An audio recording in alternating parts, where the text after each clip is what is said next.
Cambridge professor Jason Arday's work challenged ahead of book launch.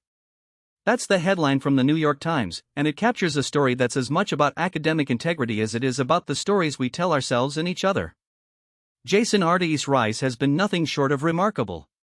Raised in South London by Ghanaian immigrant parents, he was diagnosed with autism at age 3, nonverbal until nearly 12, and unable to read or write until 18.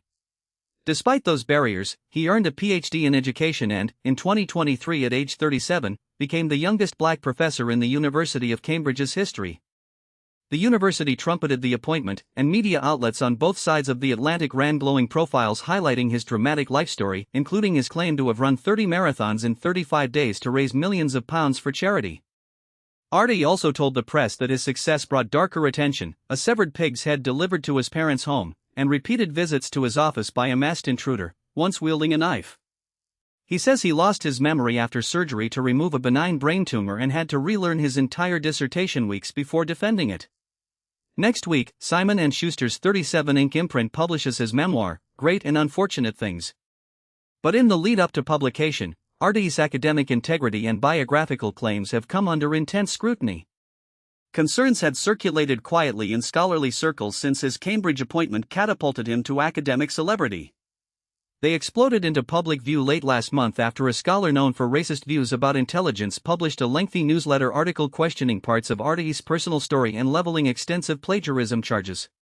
The accusations drew widespread media coverage in Britain, initially breaking along familiar culture war lines.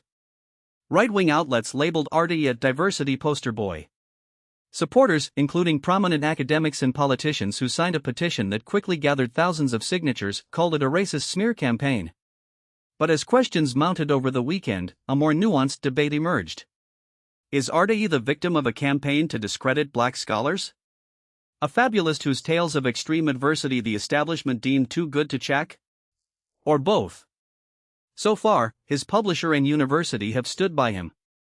Yet media outlets have surfaced other questionable assertions, like an apparent claim in a 2022 interview that he had been part of the British documentary series that included the film 7 Up. The story is still developing, and it raises uncomfortable questions about how academia vets its rising stars, how the media amplifies compelling narratives, and what happens when a life story becomes inseparable from a public brand. That's the latest from the New York Times. I'm your host, thanks for listening.